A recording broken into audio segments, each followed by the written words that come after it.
We got Louis J. Gomez here, another man on the internet. How did he handle the internet? Tell me he handled the internet good, Mike. I'm glad you brought that up because this is actually an example of how to handle the internet perfectly. And what Louis J. Gomez did is essentially play into what became a tremendous parody of what we were just talking about with Schultz and the Shits and Gigs podcast. What like you can something can happen to you and you can react to it poorly. And this is like a great parody of that. And the reason I love Lewis. Now, will he take my cane away from me and throw it into the crowd at Skankfest? It's happened before, so I can't confirm it won't happen this weekend. He has stolen my cane and thrown it. We need a live show. We need a live show next week, Mike. If that happens live, so I don't agree with everything this man does. But the reason I love Lewis is because he is able to play to his audience so perfectly and know how to engage with them and interact with them in a way that is not intrusive, it's not detrimental to him, and it actually makes the audience like and respect him more and say like, "Oh, he at least gets what we're doing." Like even if we're criticizing him, he understands it to an extent. So there's there's a new YouTube channel that actually popped up in my algorithm. I was thinking about talking about the video, and then when I saw Lewis's video, I was like, "Oh, this is actually better to react to." But there's a new YouTube channel called, I think the actual channel is called Total Bullshit, if I'm not mistaken, and they make mini documentaries about comedians that are total bullshit. So they made like an Eric Andre video. I think that was like the first popular one they had. But if you go look at their channel, they've had a bunch of videos like this. And they finally addressed that son of a bitch, Louis J. Gomez. So, like I said, this is how it's parody of how not to handle controversy, much like the first two stories we covered. All right, Eric Andre is first. Yeah. We need to talk about Louis J. Gomez because he just threatened to sue me if I run a story on him. Well, I guess you can consider me sued. So 3 days ago, I get an unsolicited message from Louis J. Gomez. This is real. Wow. I said, if you fucking run a story on me, you call, because he told me, he said, you're next. Wow. He messaged me, he said, you're next. And I said, if you do a story on me, I will sue you. Don't fuck with my money. Don't fuck with Baby James. This is not a joke. So go ahead. That's very Telling me he'd sue me and that he's very serious. Now, the reason this happened is because of the Eric Andre story that included some photos of Eric's fraternal twin brother, Derek, that many pointed out are actually photos of Louis. Well, that's actually because people frequently mistag these two in photos because they look almost identical. And this is actually how Louis got his start in comedy. See, Louis found that he was frequently mistaken for Derek, and one time Louis rolled with it pretending to be Eric. Let me address this. Brother and okay, that's not exactly true. Is it partially true? Yes, I used to get mistaken for Derek Andre, and one time I went on stage at a comedy club, and it was a complete joke. I was like, I am Derek Andre, Eric's brother, and I guess it got back to Eric, and it became sort of a weird thing. But I wasn't trying to be passed off as Eric Andre's brother. Around. I was just fucking around. It was stupid. Okay. Be Eric Andre's brother and accepting an open mic invitation. Now, it didn't take long for Louis. Derek Andre sounds like a fake, like Eric's evil twin, like a fake brother that Eric Andre has. I don't know if you remember, Mike. I do Unboxing Eric, and Eric has a foe on there called Derek the actor. So Derek from Texas, yeah. Well, Derek was different. Derek was when Eric turned into Derek. There's Pretty Derek good. the actor, who was Shuley. It was Shuley's first gig. So yeah. Oh, I didn't realize that. I didn't realize. Yeah, Eric's turned into Derek's pretty quick. Comedy audiences were even more gullible than the people who booked him, and this is where he starts building his elaborate scam. So Louis starts building an audience using Eric Andre's success, and it's not long before. All right, so there's maybe 4 or 5 more times after that I did get introduced as Derek Andre. I would say there's a few, maybe 5 or 6 times total. I was introduced at a comedy club. You were introduced. You didn't say it was. The people said it. It was a bit. All right. How do you not know it's a bit? Eric was being a bitch about it, to be honest with you. That's the problem. Eric shouldn't have cared. He got pissed about it? He got pissed. And this is a guy who messes with everyone. Yeah. Exactly. So this Total Bullshit, as you can tell, is an over-the-top parody of a lot of these, like Beige Frequency or Porcelain or one of those channels. It's like an over-the-top bit about that where he takes like some things he just kind of twists, and other things he just completely like makes up. And it's pretty funny. It's a funny channel. If like you're into comedy, I think the Total Bullshit guy does a good job. A lot of guys like just ignore this stuff or whatever, or maybe kind of mildly react to it. What I love about Lewis is he fully engages, and it's like why I like Kirk's show so much. Is like there's interaction with the fans. He doesn't ignore anything. He's fully aware of like what's happening and acknowledges it. Because there are a lot of podcasts where it's like we talked about with Are You Garbage, like when Toby left, where it's like, listen, I know this. That's not what the podcast is about. The podcast is still fine. It's good. It's weird that you guys aren't reacting to this because we as fans are all thinking about it. Like that's strange to me.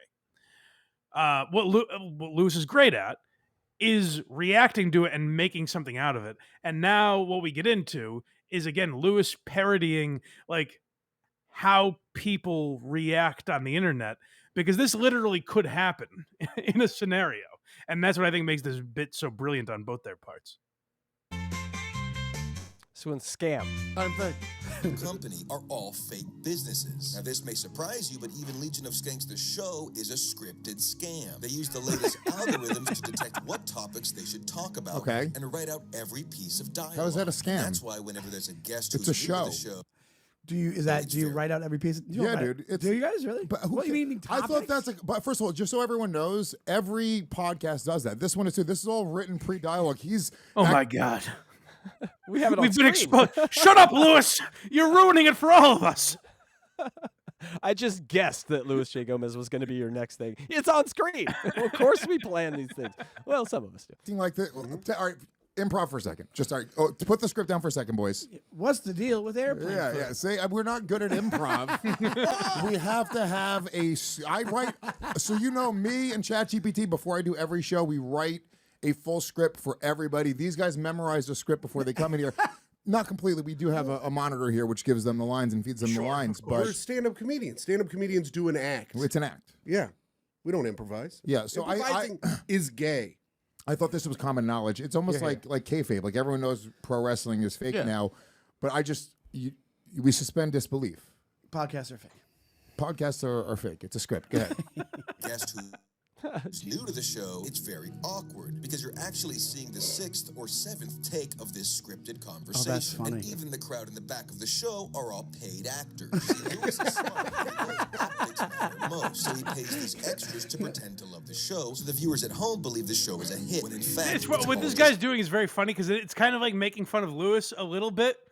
Like saying like when Legion of Skanks has guests on, it's like awkward and it's not the same show. Like a new guest is awkward on the show, but like he's doing this way like it's hit piece journalism, which is very funny. He does a good job with it. All right, Kill Tony time. Well, so this is the most earth shattering of all. Is guys, even a live podcast like Kill Tony, totally fake. We learn here, and Lewis has been pulling the puppet strings the whole time. And because Lewis has been so successful faking a show that's supposed to be unscripted, he even talked Tony Hinchcliffe into doing the same thing. This is See, true. when Kill Tony started, it was stilted and awkward on all accounts. But Lewis came in and retooled the show to be closer to Legion of Skanks, which means every bucket pull comedian is actually planned out and scripted by Kill Tony's team. Don't believe me? Well, check this out. On Kill Tony recently was the quote-unquote random bucket pull, Chloe LeBron, who has an okay set and says it's her first time ever trying stand-up. Well, if you just look her up, you'll see she's actually a successful working stand-up comedian. And if you go to Legion of Skanks' TikTok page, you'll see they only follow 41 people, and one of them is Chloe LeBranch. So you're telling me that a show that's been successful for 10 years follows this first-time open micer, but not Bobby Lee? It's clear Chloe's Where did that come from? But not Bobby Lee. Look, I don't run the TikTok. I don't know. This is fucking damning This guy's evidence. awesome. He's getting sued. So say he's awesome. Maybe you'll be a part of the fucking lawsuit, Sean. If you share this fucking video, you will be sued. Just so you guys know. I thought Bobby Lee's name was TikTok. See, this is why I think, and I don't even know if Lewis is doing this intentionally, but the reason I wanted to play these clips is what I think Lewis is doing is brilliantly parroting, as we've seen. That's how people will actually react to this stuff sometimes. Like they'll threaten litigation to try and get it taken down. Like that really happens sometimes. So I think it's hilarious for Lewis to acknowledge that.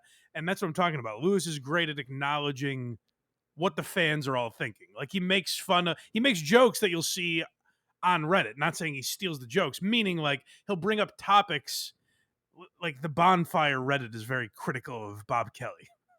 And Lewis will bring stuff like that onto the shows and sometimes make it uncomfortable for people, but make it funny for the audience. Like, I think he does a very good job at knowing what the audience wants to hear. Whereas, look at what we just saw with Brendan Schaub. There are actually people out there who will sue YouTubers for talking about this. That's what makes this so great. Oh, this one's called Jamaica. Well, this is the most damning thing of all. Lewis does go to Jamaica. He talks about it a couple times a year. I guess we didn't realize what he was really doing there.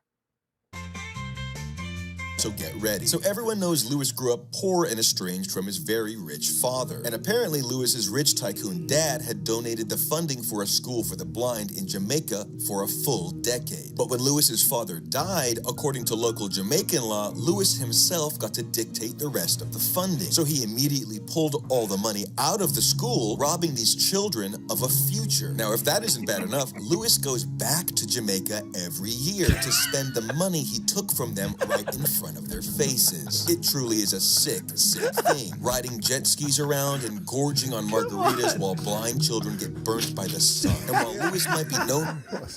They can't This see you is- spending the money. Yeah, they can't. How do they know? They He's just got to hear yell him. into a megaphone. Yeah. This Look at how is- much money I'm It's spending. me again. Back to spend your money. Let me Blindies. just let me just say this, okay?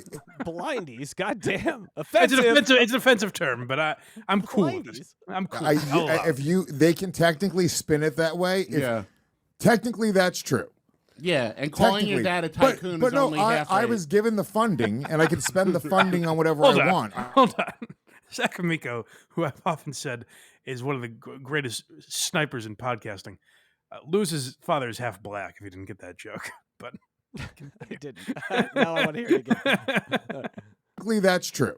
Yeah, and calling your dad a tycoon but is no, only half right. I was given the funding, and I could spend the funding on whatever I want. I opted to not spend it back on the school for the blind in Jamaica. Right. I happen to also like going to Jamaica. It has nothing to do with mocking these blind children.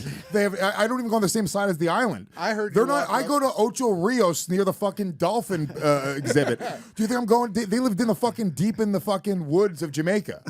I heard you walk up with a stack of hundreds. You go, I know you can't see, but here's what getting slapped by a bunch of hundreds feels like.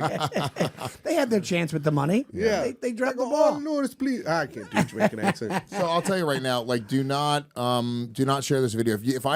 I'm creating a class action lawsuit. Anybody sharing this video will be sued. I will sue you. I have fucking Jew lawyers, and they're ready to fucking go. that's why I'm playing this. Because I'm going to go to Vegas this week and tell Lewis that I played the video on this program. So come at me, Rattlesnake. I dare you. They got to make that fake lawsuit bit. That's just the Stut Joe now. Because when I think of fake lawsuits, there's only Yes. one guy I think of. Well, that Stuttering John's another good example. But that's why I wanted to play this thing from Lewis, because he's fucking around and having a good time with it. But he's knowingly or unknowingly mocking so many podcasters that we cover. Where if that Total Bullshit channel made a video about John and made it that ridiculous, Lewis's father is a fucking tycoon in Jamaica that's funding blind, whatever the fuck that was. Even if it was that ridiculous, John would go, no, and I'm going to the FBI to have that taken down. That's wrong. And even if you want to say, well, John's a drunk who has snapped and has wet brain, fine, whatever. We'll talk about him later. Brendan Schaub, who's had success and runs a business, he's suing a YouTuber. So that's what really makes that whole bit that they did great is obviously it's fucking around and everything, but there are comics that do that, which is astonishing. So. Yeah, no, that was a much better and palatable way to handle the internet than the first two. Right. So, yeah. Yeah. No, it's engaging. It's endearing to the audience. And so, yeah, I just wanted to show that to you guys and also tell you to go to that Total Bullshit channel if you find that kind of stuff funny, because I think it does a a good job with it. But yes, I will confront the rattlesnake in Vegas this weekend and say, why? Why are you suing these people? Go to blindmike.net for everything Blind Mike. Look at me. I did it. Kragers did it.